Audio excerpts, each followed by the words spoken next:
Class 10 science के biology segment का chapter है कंट्रोल एंड कोऑर्डिनेशन और इसका ये पार्ट 2 है। प्रीवियस क्लास में हमने नर्वस सिस्टम, एंडोक्राइन सिस्टम और स्ट्रक्चर ऑफ न्यूरॉन को समझा था। आज की क्लास में हम बात करेंगे न्यूरॉन के टाइप्स, फंक्शन एंड लिमिटेशन की। इसके अलावा सेंस ऑर्गन और रिसेप्टर को समझेंगे और सबसे इम्पॉर्टेंट जो टॉपिक है आज की क्लास का वो है ह्यूमन ब्रेन, यानी ह्यूमन ब्रेन के parts, fore brain, mid brain और हिंड ब्रेन के फंक्शन को देखेंगे और अंत में हम समझेंगे वॉलेंट्री, नॉन वॉलेंट्री और रिफ्लेक्स एक्शन को। अभिवादन स्वीकार करें एम.एच. रबानी का विद्या दृष्टि के इस मंच से।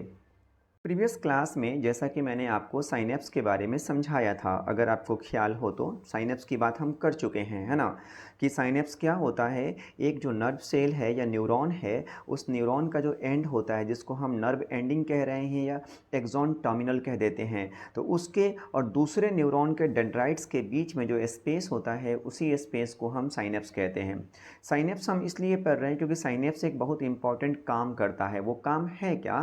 तो आपने देखा था कि न्यूरॉन में जो इन्फॉर्मेशन ट्रांसमिट हो रहा है, रिले हो रहा है, वो इलेक्ट्रिकल इम्पल्स के फॉर्म में रिले होता है और फिर वो एक न्यूरॉन से दूसरे, दूसरे से तीसरे और ऐसे होते होते वो टारगेटेड ऑर्गन तक इन्फॉर्मेशन पहुंचता है।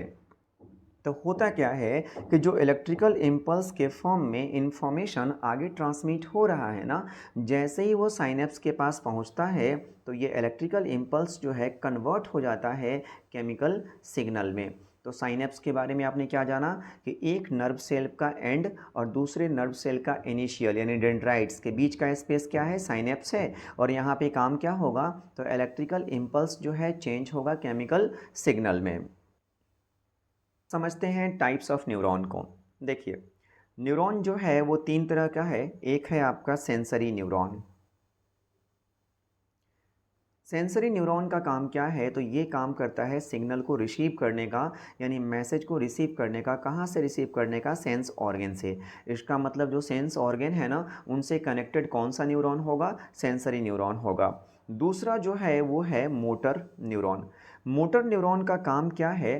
तो ये जो सिग्नल रिसीव हुआ है ना, उस सिग्नल को कहाँ तक सेंड करना? मसल तक सेंड करना या फिर ग्लैंड तक सेंड करना, ताकि वो मसल उस सिग्नल के अकॉर्डिंग रिएक्ट कर सके या फिर वो ग्लैंड जो है उस सिग्नल के अकॉर्डिंग क्या करे? हार्मोन या एंजाइम का सेक्रेशन कर सके। और एसोसिएशन न्यूरॉन जो है ये बेसिकली सेंसरी न्यूरॉन और मोटर न्यूरॉन को कनेक्ट करने का काम करता है। तो ख्याल रखिएगा, सेंसरी न्यूरॉन किससे कनेक्टेड होगा? सेंस ऑर्गन से कनेक्टेड होगा। इसका मतलब है कि मैसेज को रिसीव करने में जो न्यूरॉन हेल्प करेगा वो कौन सा न्यूरॉन होगा? वो सेंसरी न्यूरॉन होगा। और जो उस मैसेज को मसल्स तक या ग्लैंड तक फॉरवर्ड करने में काम करेगा वो कौन सा होगा? Motor neuron. और इन दोनों को कनेक्ट करने वाला न्यूरॉन कौन सा होगा? Association neuron. ठीक है।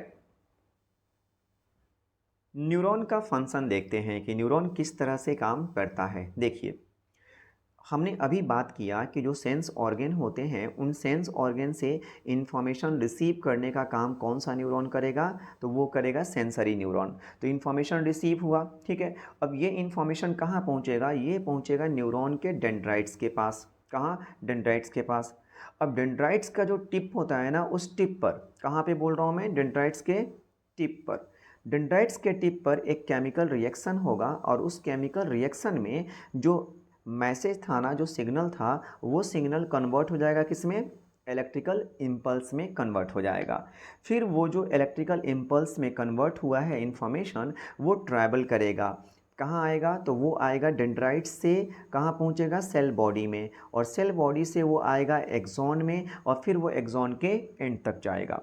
इस तरह से जो इलेक्ट्रिकल इम्पल्स है वो नर्व एंडिंग तक अर्थात एक्सॉन के टर्मिनल तक पहुंचेगा और वहां पे जब जाएगा तो जो केमिकल सिग्नल है ना, वो जो इलेक्ट्रिकल इम्पल्स है वो चेंज हो जाएगा केमिकल सिग्नल में। और ये पैटर्न तब तक चलता रहेगा जब तक कि वो मैसेज अपने टारगेटेड ऑर्गन तक नहीं पहुंच गया हो। तो मैं आपको एक बार फिर से समझाता हूँ, एक बार ध्यान दीजिए हमने क्या बोला। इन्फॉर्मेशन रिसीव होगा कहाँ से? सेंस ऑर्गन से, ठीक है। और वो इन्फॉर्मेशन कहाँ आया? डेंड्राइट्स के पास। डेंड्राइट्स का जो टिप होता है, टिप ऑफ डेंड्राइट्स, ठीक है, वहाँ पे क्या होगा? एक केमिकल रिएक्शन होगा और इसी केमिकल रिएक्शन में वो सिग्नल किस में चेंज हो जाएगा, तो वो चेंज हो जाएगा इलेक्ट्रिकल इम्पल्स में। फिर वो सिग्नल जो है इलेक्ट्रिकल इम्पल्स के फॉर्म में ट्रैवल करेगा और ट्रैवल करके डेंड्राइट से कहाँ पहुँचेगा, तो वो पहुँचेगा सेल बॉडी में। सेल बॉडी से कहाँ आएगा, एक्सॉन में, और फिर एक्सॉन के एंड तक जाएगा। और एक न्यूरॉन के एंड और दूसरे न्यूरॉन के डेंड्राइट्स के बीच में जो स्पेस होता है उसको हम क्या कहते हैं, साइनेप्स। जब ये इलेक्ट्रिकल इम्पल्स साइनेप्स में जाएगा तो वो केमिकल सिग्नल में चेंज हो जाएगा। फिर इसी तरह से ये पैटर्न रिपीट होता रहेगा जब तक कि वो सिग्नल कहाँ ना पहुँच जाए, टारगेटेड ऑर्गन तक ना पहुँच जाए। आई होप आपको न्यूरॉन का फंक्शन समझ में आ गया होगा। न्यूरॉन के लिमिटेशन की बात करते हैं कि न्यूरॉन की कमियां क्या है या नर्वस सिस्टम की कमियां क्या है। तो देखिए, इन्फॉर्मेशन जो है ना वो नर्वस सिस्टम से वहीं तक पहुंच सकता है जहां तक का जो नर्वस टिश्यू है ना वो कनेक्टेड हो किससे, तो बॉडी के डिफरेंट पार्ट से। यानी नर्वस टिश्यू बॉडी के डिफरेंट पार्ट से अगर कनेक्टेड है तो वहाँ तक ही इन्फॉर्मेशन पहुँच सकता है। और एक और इम्पॉर्टेंट चीज़ ये है कि ये जो इन्फॉर्मेशन है कंटिन्यूअसली न तो क्रिएट होता है और न ही ट्रांसमिट होता है। तो अगर आपसे न्यूरॉन के लिमिटेशन पूछे जाएंगे तो आप बता दीजिए कि न्यूरॉन मैसेज या इन्फॉर्मेशन को वहीं ट्रांसमिट कर पाएगा जो बॉडी का पार्ट्स जो है नर्वस टिश्यू से कनेक्टेड होगा। और ये इन्फॉर्मेशन न तो कंटिन्यूअसली क्रिएट होते हैं और न ही ये ट्रांसमिट होते हैं।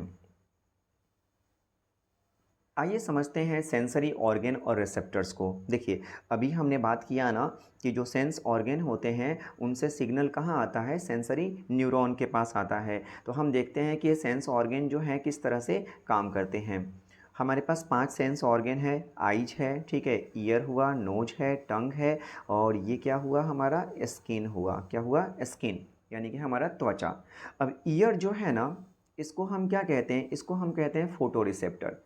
ये क्या करता है, साउंड को रिसीव करने का काम करता है। आँख जो है, आइज, इसे हम बोलते हैं फोटो रिसेप्टर। ये क्या काम करता है, लाइट को रिसीव करने का। देखिए, जैसे हम किसी चीज़ को देख पाते हैं, इसका ये वजह नहीं है कि हम मतलब आँख से देख पाते हैं। अगर लाइट, मतलब कहने का मतलब मेरा ये है कि किसी भी चीज़ को हम देखते हैं तो उसका मेन वजह ये है कि लाइट जो है ना वो आपकी आँखों में क्या होता है, एंटर होता है। ठीक है, और लाइट जब आपकी आँखों में एंटर होगा तो जो आँख का बैकग्राउंड जो होता है, यानी कि जो रेटिना होता है, वहाँ पे इमेज बनता है और इस वजह से आप देख पाते हैं। ठीक है, अगर आपकी आंखें ठीक भी हो लेकिन अगर लाइट को स्विच ऑफ कर दिया जाए, अंधेरा हो, तो आपको दिखाई नहीं देता है। यानी देखने के पीछे वजह क्या है, लाइट है। तो आइज जो है वो फोटो रिसेप्टर का काम करेगा। और स्किन जो है वो क्या है, बोलते हैं इसको थर्मो रिसेप्टर। ये टेम्परेचर को फील करता है, यानी कि कोई चीज़ गर्म है, ठंडा है ना, या टच वगैरह जो फील है ये स्किन से होता है। नोज को हम ऑल्फैक्टरी रिसेप्टर कहते हैं, जिससे हमें स्मेल का सेंस मिलता है, या ये हमें फूड के टेस्ट लेने में भी हेल्प करता है। और टंग जो है उसे हम बोलते हैं गस्टडी रिसेप्टर। ये क्या करता है, तो इससे हमें टेस्ट का सेंस मिलता है, किसी भी चीज़ का टेस्ट का पता चलता है। तो ये जो 5 सेंस ऑर्गन हैं, इन सेंस ऑर्गन से जो इन्फॉर्मेशन होगा वो रिसीव करने का काम कौन करेगा, सेंसरी न्यूरॉन करेगा। आइए एक और इम्पॉर्टेंट टॉपिक ग्लैंड्स की बात करते हैं। देखिए, पहला सवाल ये है कि ग्लैंड होता क्या है ना। तो ग्लैंड हम वैसे ऑर्गन को बोलेंगे जो ऑर्गन क्या काम करेगा, तो ये ऑर्गन सिंथेसाइज और एक्सक्रीट करेगा किन चीज़ों को, हार्मोन और एंजाइम को। यानी हार्मोन और एंजाइम को सिंथेसाइज और सिक्रीट करने वाले या एक्सक्रीट करने वाले जो ऑर्गन होते हैं उन्हें ही हम क्या कहेंगे, उन्हें हम कहेंगे ग्लैंड। ग्लैंड से सिक्रेटेड सबस्टांस क्या है, तो देखिए, ग्लैंड से हार्मोन सिक्रेट होता है, एंजाइम और मेटाबॉलिक सबस्टांस। मेटाबॉलिक सबस्टांस हम किसे कहते हैं, तो मेटाबॉलिक सबस्टांस वैसे सबस्टांस हैं जो हमारे लाइफ के लिए क्या है, एसेंशियल हैं। एंजाइम जो है एक बायोकैटलिस्ट होता है और हार्मोन जो है वो केमिकल मैसेंजर है। हार्मोन और एंजाइम दोनों को कंबाइंड फॉर्म में हम क्या कहते हैं, बायोकेमिकल कहते हैं। तो हमें पता क्या चला कि ग्लैंड से हार्मोन, एंजाइम या मेटाबॉलिक सबस्टांस का क्या होता है, सिक्रीशन होता है। अब सवाल है कि ग्लैंड कितने तरह के होते हैं, तो ग्लैंड 2 तरह के होते हैं, एंडोक्राइन और एक्सोक्राइन ग्लैंड। ठीक है, आइए ग्लैंड के ना, दोनों ग्लैंड यानी एंडोक्राइन और एक्सोक्राइन ग्लैंड के ना डिफरेंस को हम देखते हैं। जो एंडोक्राइन ग्लैंड है ना, इस ग्लैंड को हम डक्टलेस ग्लैंड्स भी कह देते हैं। इसके पीछे रीज़न ये है कि एंडोक्राइन ग्लैंड ना अपने टारगेटेड ऑर्गन से, किससे, अपने टारगेटेड ऑर्गन से डक्ट के माध्यम से कनेक्ट नहीं होता है। डक्ट बोलने का मतलब है ट्यूब या पाइप, तो ट्यूब या पाइप के माध्यम से कनेक्ट नहीं होता है। तो अब सवाल ये है कि देखिए, कोई भी ग्लैंड है ना, वो ग्लैंड हार्मोन या एंजाइम का जो सिक्रीशन करता है, तो वो ग्लैंड हमारे बॉडी के किसी अलग जगह पर है, और उससे जो हार्मोन या एंजाइम सिक्रीट हो रहा है उसका फंक्शनिंग किसी और जगह पर होना है। तो वहाँ से वो हार्मोन और एंजाइम टारगेटेड ऑर्गन तक कैसे पहुँचेगा, तो पहुँचने के दो ही तरीके हो सकते हैं। एक तरीका है कि वो हार्मोन या एंजाइम ब्लड में ही डायरेक्ट सिक्रीट हो जाए और ब्लड में घुल के चला जाए, और दूसरा क्या है कि डक्ट के माध्यम से वो हार्मोन या एंजाइम कहाँ तक जाए, तो टारगेटेड ऑर्गन तक जाए। तो जो हम एंडोक्राइन ग्लैंड अभी समझ रहे हैं ना, इसे हम डक्टलेस ग्लैंड इसलिए कह रहे हैं क्योंकि एंडोक्राइन ग्लैंड अपने टारगेटेड ऑर्गन से डक्ट के माध्यम से जुड़ा हुआ नहीं रहता है। तो फिर दूसरा ही रास्ता बचता है, और वो क्या है, तो ये हार्मोन का सिक्रीशन कहाँ करेगा, तो ये हार्मोन का सिक्रीशन करेगा डायरेक्टली ब्लड में करेगा। एक्सोक्राइन ग्लैंड की बात करेंगे तो एक्सोक्राइन ग्लैंड जो है ना, ये अपना प्रोडक्ट खास करके ये क्या सिक्रेट करता है, एक्सोक्राइन ग्लैंड एंजाइम सिक्रेट करता है। तो एंजाइम को क्या करेगा, ये एपिथेलियल सरफेस पर सिक्रेट करेगा, ठीक है। और टारगेटेड ऑर्गन जो होगा वो कनेक्ट होगा ग्लैंड से, किस माध्यम से, डक्ट के माध्यम से। तो एक्सोक्राइन ग्लैंड डक्ट के थ्रू अपने टारगेटेड ऑर्गन से कनेक्ट होता है, एंडोक्राइन ग्लैंड नहीं होता है, ठीक है। एंडोक्राइन ग्लैंड जो है हार्मोन का सिक्रीशन कर रहा है, और एक्सोक्राइन क्या कर रहा है, एंजाइम का सिक्रीशन कर रहा है। कुछ एग्जाम्पल हम देख सकते हैं, जैसे कि यहाँ पे कुछ एग्जाम्पल हैं। थाइमस ग्लैंड है, ठीक है, थाइमस ग्लैंड से थाइमोसिन हार्मोन सिक्रीट होता है, इसके फंक्शन में आगे बताऊंगा, ठीक है। पिट्यूटरी ग्लैंड है, इससे ग्रोथ हार्मोन का सिक्रीशन होता है। थायराइड ग्लैंड से थायरोक्सिन हार्मोन का सिक्रीशन होता है। इसी तरह पैराथायराइड ग्लैंड भी है, ठीक है। ये सारे के सारे क्या है, एंडोक्राइन ग्लैंड है, यानी इनसे सिक्रीट होने वाला हार्मोन जो है डायरेक्ट कहाँ मिलता होगा, ब्लड में जाके मिल जाता होगा। और जो एक्सोक्राइन ग्लैंड है, इसमें स्वेट ग्लैंड है, ऑयल ग्लैंड है या स्लाइवरी ग्लैंड है, ठीक है। तो बेसिकली इस चैप्टर के अंदर हमारा जो मूल फोकस है ना, वो है एंडोक्राइन सिस्टम पे, यानी कि हमें पढ़ना है एंडोक्राइन ग्लैंड को, हमें एक्सोक्राइन ग्लैंड्स को नहीं पढ़ना है। अच्छा, पैनक्रियाज जो है ना, इसे हम हेक्टोक्राइन ग्लैंड कहते हैं। हेक्टोक्राइन क्यों कहते हैं, क्योंकि पैनक्रियाज जो है ना, वो दो तरह से अपने प्रोडक्ट का सिक्रीशन करता है। कुछ वो क्या करता है, डायरेक्ट ब्लड में सिक्रेट कर देता है, और कुछ डक्ट के माध्यम से भी क्या होता है, एपिथेलियल सरफेस पे जाता है। खैर, आपके सिलेबस में क्या है, एंडोक्राइन सिस्टम, यानी हम बात करेंगे एंडोक्राइन ग्लैंड्स की। बट उससे पहले एक बार हम ह्यूमन नर्वस सिस्टम को पहले देखेंगे, देन हम ग्लैंड्स की बात करेंगे। देखिए, ह्यूमन नर्वस सिस्टम जो है ना, इसको मेजरली दो हिस्सों में बांटा गया है। एक है सेंट्रल नर्वस सिस्टम, और दूसरा है पेरिफेरल नर्वस सिस्टम, सीएनएस और पीएनएस। सेंट्रल नर्वस सिस्टम के दो पार्ट हैं, ब्रेन और स्पाइनल कॉर्ड। ब्रेन जो है उसके तीन पार्ट होते हैं, फोर ब्रेन, मिड ब्रेन और हिंड ब्रेन। हिंड ब्रेन के तीन कंपोनेंट हैं, सेरिबेलम, पॉन्स और मेडुला ऑब्लोंगाटा। ब्रेन के इन हर पार्ट की बात हम डिटेल में करेंगे, उनके फंक्शन को भी समझेंगे कि इनका फंक्शन क्या है। पेरिफेरल नर्वस सिस्टम में बात करें तो इसके दो घटक होते हैं, क्रेनियल नर्व होता है और स्पाइनल नर्व होता है। जो क्रेनियल नर्व है ना, वो कहाँ से निकला होगा, वो ब्रेन से निकला होगा, ब्रेन से निकला होता है। और जो हमारा हेड रीजन है ना, उस हेड रीजन के नीचे तक वो फैला होता है। ये टोटल कितने होते हैं क्रेनियल नर्व, 12 पेयर में होते हैं। और जो स्पाइनल नर्व है वो स्पाइनल कर्ड से निकला होता है, और वो फिर हमारा जो हेड का बिलो रीजन है उस रीजन में फैला होता है। और ये कितने पेयर में होते हैं, 31 पेयर में होते हैं। तो हमने क्या समझा कि ह्यूमन नर्वस सिस्टम जो है उसके दो कंपोनेंट हैं, सेंट्रल नर्वस सिस्टम और peripheral nervous system. Central nervous system में हमें ब्रेन के बारे में पढ़ना है और स्पाइनल कॉर्ड के बारे में। और पेरिफेरल नर्वस सिस्टम में हमने क्या जाना कि क्रेनियल नर्व होता है, और कितने होते हैं, 12 पेयर्स होते हैं। और स्पाइनल नर्व होता है, कितने होते हैं, 31 पेयर्स होता है।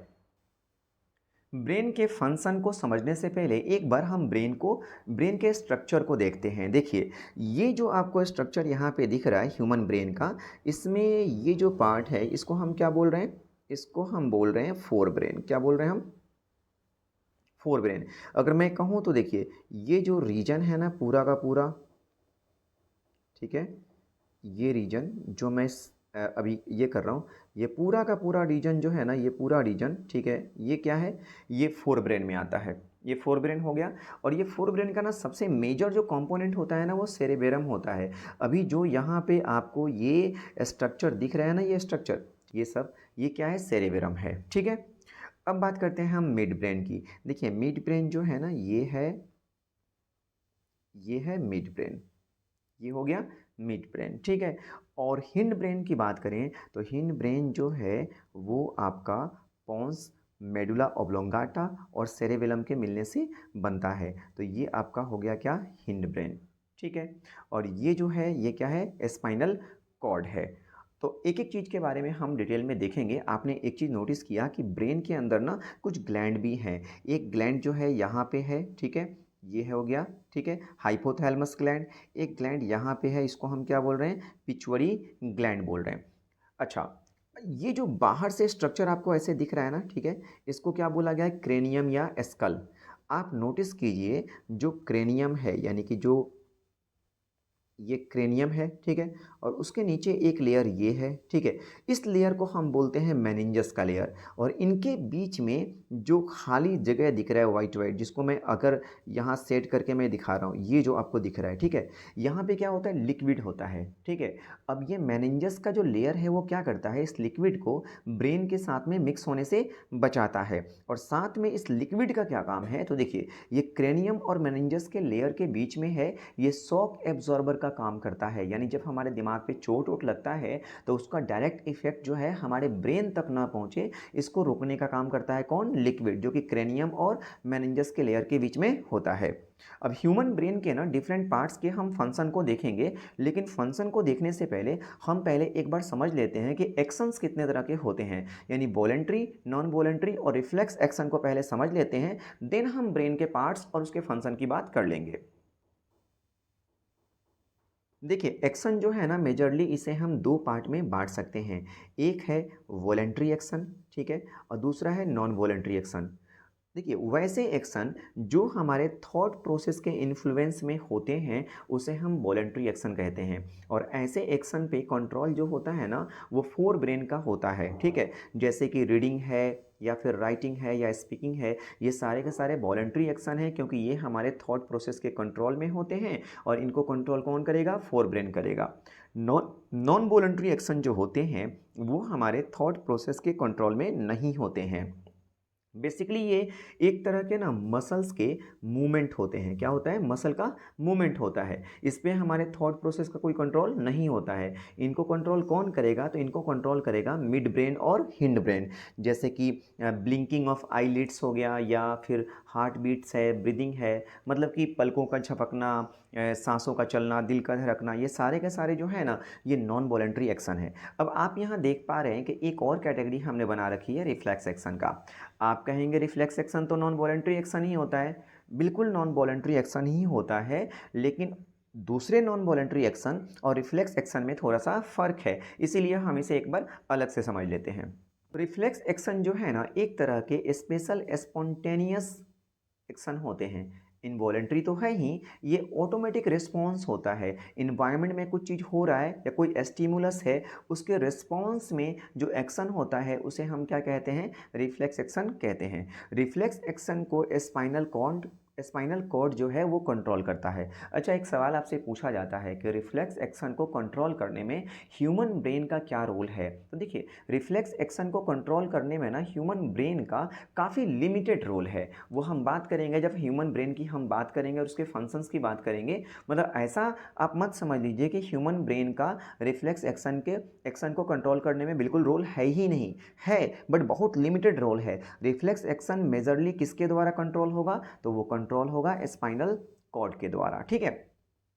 अब देखिए रिफ्लेक्स एक्शन का जो पाथ होता है ना, उस पाथवे को हम कहते हैं रिफ्लेक्स आर्क। और ये कैसे होता है, तो स्टिमुलस स्टिमुलस होगा तो उसके कारण क्या होगा, रिसेप्टर मसल जो होगा वो क्या करेगा, मैसेज को रिसीव करेगा, फिर सेंसरी नर्व तक जाएगा, सेंसरी नर्व से आएगा वो स्पाइनल कॉर्ड में मैसेज, उसके बाद मोटर न्यूरॉन के पास जाएगा। और मोटर न्यूरॉन का काम हमने पहले ही देखा था कि वो क्या करता है, इन्फॉर्मेशन को पहुंचाने का काम करेगा। वो सिग्नल को पहुंचाएगा कहाँ तक, मसल तक पहुंचाएगा और या फिर ग्लैंड तक, यानी जिस भी मसल को एक्शन लेना है या जिस भी ग्लैंड्स को रिस्पॉन्स करना है उस मसल या ग्लैंड्स तक मोटर न्यूरॉन क्या करेगा, उस सिग्नल को पहुंचाएगा और फिर उसके कारण क्या होगा, एक्शन या रिस्पॉन्स होगा। तो इसे हम कहते हैं रिफ्लेक्स आर्क। आपसे पूछा जाता है कि रिफ्लेक्स एक्शन क्या होता है, what is reflex action and what do you mean by reflex arc. तो आप बता दीजिए कि रिफ्लेक्स एक्शन जो है इनवॉलेंट्री एक्शन है, ये एक तरह का ऑटोमेटिक रिस्पॉन्स होता है और रिफ्लेक्स एक्शन का जो पाथवे होता है ना उसे ही हम क्या कहते हैं, रिफ्लेक्स आर्क कहते हैं। और ये आप फ्लो चार्ट बना के दिखा सकते हैं।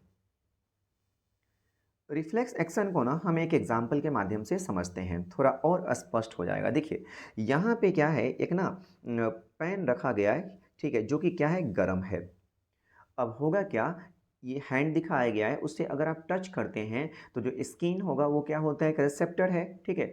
तो वो क्या करेगा, हीट को रिसीव करेगा, हीट को रिसीव करेगा। उसके बाद सेंसरी न्यूरॉन जो है उस सिग्नल को लेकर जाएगा, सेंसरी न्यूरॉन उस सिग्नल को लेकर जाएगा, कहाँ लेकर जाएगा, तो ये लेकर आएगा स्पाइनल कॉर्ड तक।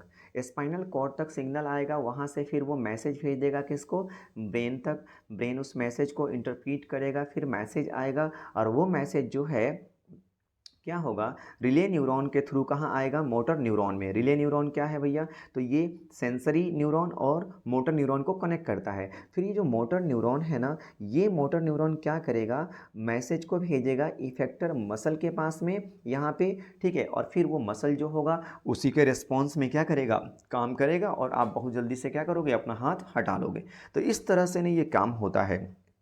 आप फिर से एक बार देख लीजिए, आपने इसे टच किया तो क्या हुआ, स्किन ने क्या किया, रिसीव कर लिया हीट को, ठीक है, स्किन ने हीट को रिसीव कर लिया। उसके बाद मैसेज जो है ऐसे सिग्नल जो है जा रहा है, कौन लेके जा रहा है, सेंसरी न्यूरॉन लेके जा रहा है। कहाँ लेकर आया, स्पाइनल कॉर्ड के पास। फिर मैसेज कहाँ चला गया, ब्रेन के पास। ब्रेन ने मैसेज को इंटरप्रीट किया, उसके बाद दोबारा जो मैसेज आएगा तो वो मोटर न्यूरॉन के थ्रू आगे बढ़ेगा ना। तो सेंसरी न्यूरॉन और मोटर न्यूरॉन को कौन कनेक्ट कर रहा है, रिले न्यूरॉन कंट्रोल कर रहा है। फिर ये मोटर न्यूरॉन के माध्यम से मैसेज ऐसे यानी सिग्नल ऐसे आ रहा है और ये सिग्नल कहाँ पहुँचेगा, इफेक्टर मसल के पास पहुँचेगा। फिर मसल जो है उसी के अकॉर्डिंग क्या करेगा, रिस्पॉन्स करेगा और फिर इसे इस तरह से क्या होगा, रिफ्लेक्स एक्शन एक तरह से संपन्न होगा। आई होप आपको ये बात समझ में आई होगी। अब बात करते हैं ह्यूमन ब्रेन की, ठीक है। ये क्लास जो है थोड़ी सी लंबी हो रही है, लेकिन आप समझें कि ये जो टॉपिक है अपने आप में काफ़ी इम्पॉर्टेंट है, तो आप लास्ट तक देखें, लास्ट तक बने रहें, ठीक है। ह्यूमन ब्रेन जो है, ठीक है, इसके 3 मेजर पार्ट्स होते हैं, फोर ब्रेन, मिड ब्रेन और हिंड ब्रेन। ब्रेन जो है ना वो लोकेटेड है कहाँ पे, तो एक बॉक्स होता है जिस बॉक्स को हम कहते हैं क्रेनियम या स्कल, उसी के बीच में ये लोकेटेड होता है। और उस बॉक्स के अंदर ना एक फ्लूइड होता है, ठीक है। और वो क्या करता है, वो अलग होता है किससे, एक मेनिंजस के लेयर से। यानी मेनिंजस और ब्रेन के बीच में, सॉरी, ब्रेन और फ्लूइड के बीच में क्या होता है, मेनिंजस का लेयर होता है। ये फ्लूइड सबस्टांस जो है ना ये एक तरह से शॉक एब्जॉर्बर का काम करता है। अब हम बात करते हैं फोर ब्रेन की। देखिए फोर ब्रेन जो है ना ये सबसे कॉम्प्लेक्स और सबसे स्पेशलाइज्ड पार्ट माना जाता है ब्रेन का। इसका मेन फंक्शन क्या है, तो ये वॉलेंट्री एक्शन को कंट्रोल करेगा, जैसे कि थिंकिंग है, रिमेंबरिंग है, लर्निंग है, ठीक है, या फिर स्मेल वगैरह लेना, ये सारे के सारे जो है ना कंट्रोल होंगे किसके द्वारा, फोर ब्रेन के द्वारा। ये कलेक्ट करता है और एकमोडेट करता है इंफॉर्मेशन को different parts of the body, यानी बॉडी के डिफरेंट पार्ट्स से इंफॉर्मेशन को कलेक्ट करना और एकमोडेट करने का काम भी किसका है, फोर ब्रेन का है। फोर ब्रेन का सबसे मेजर पार्ट जो होता है वो होता है सेरेब्रम। क्या होता है, सेरेब्रम। ये लार्जेस्ट पार्ट है फोर ब्रेन का और ये डिवाइडेड होता है दो हिस्सों में, दो हेमीस्फीयर में। एक को हम कहते हैं लेफ्ट सेरेब्रल हेमीस्फीयर और एक को बोलेंगे राइट सेरेब्रल हेमीस्फीयर। ये कंट्रोल करता है वॉलंटरी मोटर एक्शंस को कंट्रोल करता है। और जो सेंसरी परसेप्शंस होते हैं ना, जैसे कि टैक्टाइल परसेप्शन या ऑडिटरी परसेप्शन, इनका साइट जो है वो सेरेब्रम ही है और यही है क्या, लर्निंग और मेमोरी का भी साइट।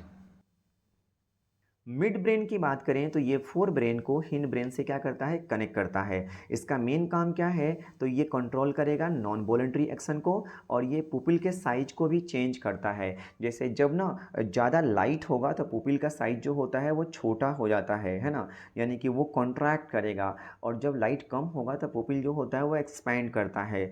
और इसके अलावा जो हमारे हेड और नेक के मूवमेंट होते हैं वो भी मिड ब्रेन के द्वारा ही क्या होते हैं, कंट्रोल होते हैं।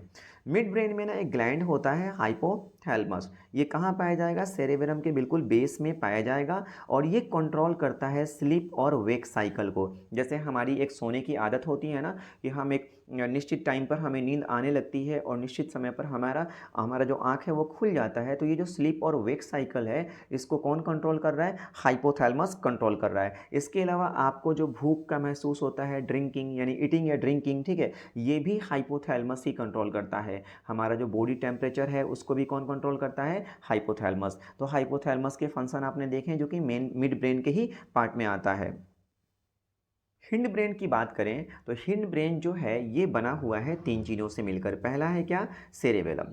सेरेबेलम जो है ना ये बेसिकली सेरेबेलम के ना नीचे बैक साइड में ये होता है, ठीक है। और इसका फंक्शन क्या है, तो फंक्शन देखिए, ये वॉलेंट्री एक्शन को ना प्रिसाइज बनाएगा। यानी जैसे आप कलम को पिक कर रहे हैं तो पिक करना तो क्या हुआ, पेन को पिक करना वॉलेंट्री एक्शन है, ठीक है। लेकिन अब आपने पिक किया लेकिन उसको ढंग से आप पकड़ रहे हैं ताकि आप उसे लिख सकें, तो इस एक्शन को जो प्रिसाइज बनाने का काम करेगा ना वो सेरेबेलम करेगा। इसके अलावा ये कंट्रोल करता है मोटर फंक्शन को, साथ में ये हमारे बॉडी के पोस्चर को मेंटेन करता है, हमारे बॉडी के बैलेंस को मेंटेन करता है। इसके अलावा कुछ और एक्टिविटी है जिसको सेरेबेलम कंट्रोल करता है, जैसे स्ट्रेट लाइन में चलना या साइकिल पे चढ़ना या पेन को पिक करना, ये सब सेरेबेलम के द्वारा कंट्रोल होता है। हिड ब्रेन का दूसरा इंपॉर्टेंट पार्ट है और वो है पॉन्स। ये स्मॉल स्फेरिकल प्रोजेक्शन होता है जो कहाँ सिचुएटेड होगा, तो ये मिड ब्रेन के बिलो यानी नीचे और मेडुला ऑब्लोंगाटा के अपर साइड पर होता है। इसका मेन काम है जो हमारी ब्रीदिंग एक्टिविटी है ना, उसी ब्रीदिंग एक्टिविटी को कंट्रोल करना। मेडुला ऑब्लोंगाटा क्या है, तो देखिए ये ब्रेन का ना स्टेम बनाता है, किसके साथ में मिलकर, पोन्स के साथ में मिलकर। यानी पोन्स और मेडुला ऑब्लोंगाटा को मिलाकर हम कहते हैं क्या, ब्रेन स्टेम।